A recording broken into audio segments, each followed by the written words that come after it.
a man walked into a meeting at the United States Capitol.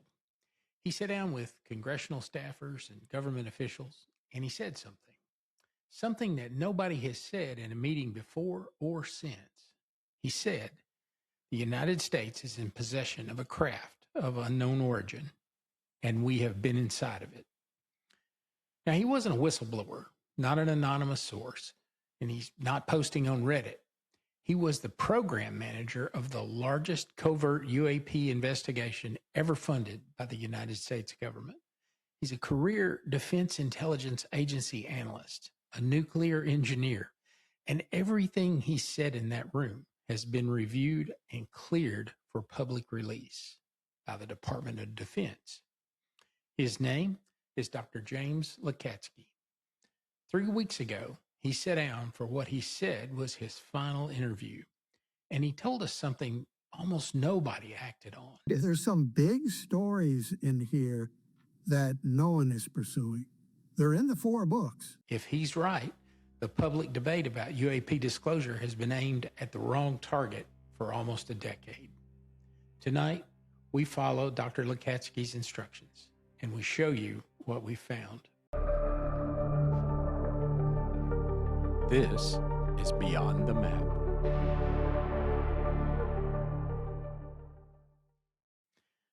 James Lacatski holds a doctorate in nuclear engineering. He spent most of his career at the Defense Intelligence Agency. He's been in threat assessment, verification, evidence. Now, he was not a UAP enthusiast. By his own description on camera, he's a complete nuts and bolts person. And then in 2007, while reviewing internal DIA files, he came across something. Reports of a craft performing maneuvers that defied all known physics. And one location kept appearing, a remote ranch in northwestern Utah. You may have heard of it. What he found was enough to make him write a letter requesting permission to visit that ranch to see what was actually going on. Now, I'm not going to tell you what he says he saw there. That's for episode 2. What matters tonight is what he did next. He went back to DIA. He briefed his supervisors, and he secured funding. $22 million. He built AAWSAP, the Advanced Aerospace Weapons System Application Program, the largest covert UAP investigation ever funded by the U.S. government. 27 months, 75 employees, and a data warehouse of over 200,000 documented cases, 38 commissioned scientific studies and published papers, credentialed physicists, engineers, medical doctors. Now, you may have heard this program called AATIP. That's what the New York Times called it in their famous 2017 article. That's what almost everyone has called it since. But here's what appears in all of Dr. Lacatski's books, every single one independently reviewed and cleared by DOD. The $22 million was specifically targeted only to AAWSAP. Not a dollar went to AATIP. AATIP was a made-up substitute name. So, for almost a decade, the public has been debating a program that officially never existed. That's not a small detail. And when the program ended, not because it failed, but because of what it found, the operational files disappeared. File a FOIA request today with the DIA and ask for the AAWSAP files. They'll tell you that they can't find them. The case reports, the investigations, 200,000 documented cases, gone. But the program's commissioned science, 37 of the 38 studies and papers that they paid for, those made it out. Released through FOIA, and one remains classified. And that's the source material we're working from. So, how does a government analyst publish 4 books about the most classified UAP program in American history without going to prison? The answer is he understood the system. Every book, before it went anywhere near a publisher, submitted to the Pentagon for review, reviewed line by line, by government subject matter experts and then cleared. I know this. I know because the clearance document is public and we have it. This is the actual letter. Pentagon to Lacatski, April 24th, 2023. The review took 9 months. The DIA deployed subject matter experts. The review required extensive breakdown efforts by DIA subject matter experts. That's 9 months. Subject matter experts, extensive breakdown for one book. Well, he published 4. Here's what I want you to think about. The classification review system evaluates manuscripts one at a time. Each book goes in and each book comes out, cleared or not cleared. What it's not designed to evaluate is the picture that emerges when you read all 4 of these books together. Let me show you what I mean. In book 1, Lacatski describes something his investigators observed. Every intelligence professional who visited Skinwalker Ranch and witnessed anomalous phenomena there brought something home with them. The famous hitchhiker effect. 5 out of 5. Now, he described it as an observation in book 1, something they noticed and something they documented. Forward to book 3, and the same phenomena appears again. A different volume, a different DOPSR review, a different clearance date. The AAWSAP program was the first to unmask a transmission-like phenomena, profoundly amenable to analysis utilizing standard infectious disease or social contagion modeling. It's the same observation, but now it's described as a transmission-like phenomenon, modeled a contagion, almost like a disease. Book 1, they noticed it.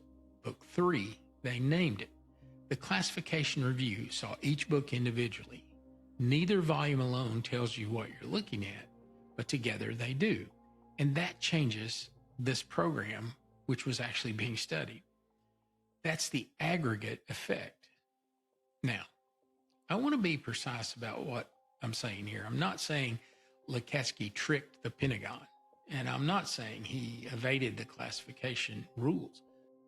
I'm not saying he did anything that wasn't reviewed and approved. What I am saying is this: he understood how the system works. He structured his 4 books accordingly, each one independent and each one standing on its own. And when he says in his final interview, there are big stories in these books that no one is pursuing, now he's not talking about any single book. He's talking about what emerges when you read all 4 of them together, the way he structured them to be read. And that's what we did. There's one more thing in this document, a note in the email chain from 2022.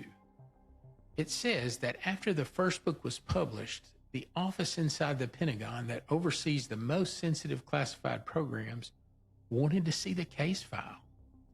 That's in the document on the Pentagon's own server, available to anyone who looks. We have the receipts. Now, let's talk about what his instructions actually say. Most coverage of Lacatski focuses on what he claimed. Nobody listened to what he told us about how to read it, and he was very specific. In his final interview, he gave us 5 instructions, and we followed them to the letter. He said, you cannot read the books individually. The structure only appears when you read all 4. 4 books, each cleared by the Pentagon, none of them revealing the picture alone. The aggregate does that. Now, that's not an accident. That's a design.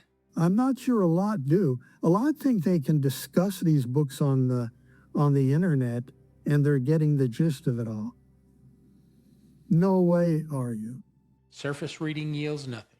The picture requires synthesis, cross-referencing, and pattern recognition across all 4 volumes. There's some big stories in here that no one is pursuing. We found some of them. Here's one. AAWSAP sent 5 intelligence professionals to Skinwalker Ranch. 5 trained observers, combat veterans, experienced analysts, the people who are paid to be skeptical. And every single one of them experienced anomalous phenomena after they left the ranch. Not some of them, not most of them, every single one. That finding appears in Book 1. It appears again in Book 3, independently with a different review, but the same conclusion. And in Book 3, they describe what actually happened to those people as a transmission-like phenomenon, modeled like a contagion. So we're going to spend a lot of episode 2 on what that means. But I wanted you to see this one example of what reading the books together reveals, that no single review was designated to catch. But let's go baby steps, just about, and that's what I'm trying to teach in the book. Go baby steps. If people want to get 100% answer, no one has that to give you. So plan out how you're going to research and verify. Well, that's how this series works. When we reach the floor of something, we'll tell you what that floor is. And when the evidence stops, we stop. We don't fill in the gap and call it facts. One more thing. Don't dismiss deception on broad terms, their part. Oh, the messengers of deception, meaning the visitors themselves could be deceiving humanity? Haven't you and both you and George encountered professors in school, and I certainly did in engineering and science? They were game players. They wanted to make you think by playing games. Sometimes they went too far. They just plain weren't doing their job as an instructor. So I don't want to be like that, but they wanted to have you come to your own conclusions. The data is there. There's a lot of stuff in these books. Don't dismiss deception on broad terms and their part. He's talking about the non-human intelligence, and he compared it to a professor who wants students to reach their own conclusions, who plays games, who makes you think. The man who built the program is telling us whatever's behind this may be doing the exact same thing. We're keeping that in mind for everything that follows. This week, the series is launching. 3 weeks ago, the same week Lacatski published his final interview, that same week, Congresswoman Anna Paulina Luna, chair of the House Oversight UAP Task Force, said on camera she's personally seen evidence in a classified setting, things of non-human origin and creation. And she said she'll hold a press conference when it's declassified. Well, they call them interdimensional beings. I think that they can actually operate through the time spaces that we currently have. And that's not something that I came up with on my own. That's based on stuff that we've seen. That's based on information that we've been told. And in a public forum, a retired Rear Admiral named Tim Gallaudet stood up in front of witnesses and told the former director of AARO this. We both have decades of government service together and in intelligence and whatnot, DOD. I'm going to ask you point blank and put you on the spot on something. After my 2024 UAP hearing testimony in front of Congress, you had tweeted a response about my statement regarding AARO, where you said, I came and visited AARO and I was bitter because I didn't get a job, and that you believe that was because you didn't hire me because I was prone to conspiracy theories, and that you checked with some of my bosses on that statement. It's well out there. You tweeted it. And ultimately, you know, I didn't go visit AARO when you were there. It was after you left. I was invited by Mike Waschel, the Navy Intel rep, who asked me to come there, and that's what I spoke about during my hearing. And of course, I didn't look for a job. He invited me, and for me to actually go for a GS-14 job after having been an Undersecretary of Commerce, that was kind of preposterous, I would say. And at the same time, when you said you check with my bosses, I had my bosses formerly were 2 2-stars, 4 4-stars, and a Secretary of Commerce who I've all spoken with, and you never really check with them. So ultimately, your statement there was an outright lie. And I want to ask you what you have to say about that.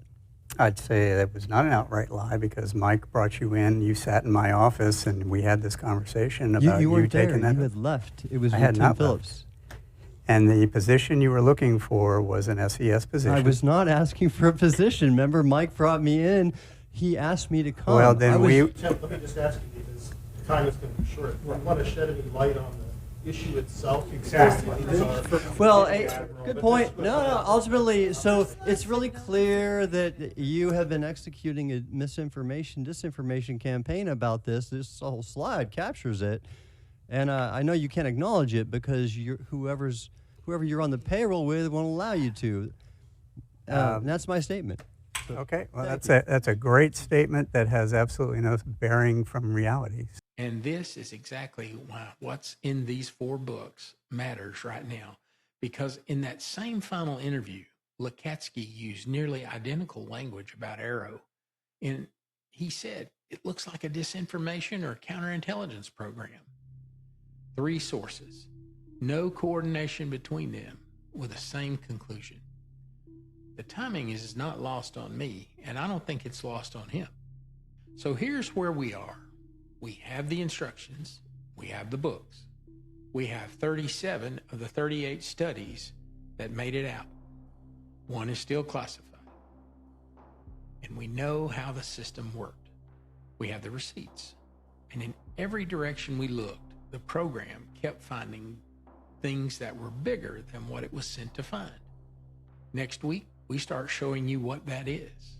Because what AAWSAP documented, what happened to the people who got close to this thing, well, I had a front row seat to one of those cases. I didn't know what I was watching, not until I read these books anyway. At the time, I didn't really have the framework. After midnight, I was on an adjacent property to Skinwalker Ranch, investigating, watching the sky over the Skinwalker Mesa, and what I documented that night connects to something in these books in a way that I didn't really understand until I read them. But I have the framework now. Not the tic-tac, not lights in the sky. What they found when they followed the evidence, past the craft, past the physics, and into something that took a government program decades to admit was there at all. They called it the paranormal umbrella, and what sits underneath it changes every assumption you have about this phenomenon, about what it actually is. I'm Buddy T. This is Beyond the Map. The instructions are in hand. Next week, we follow them.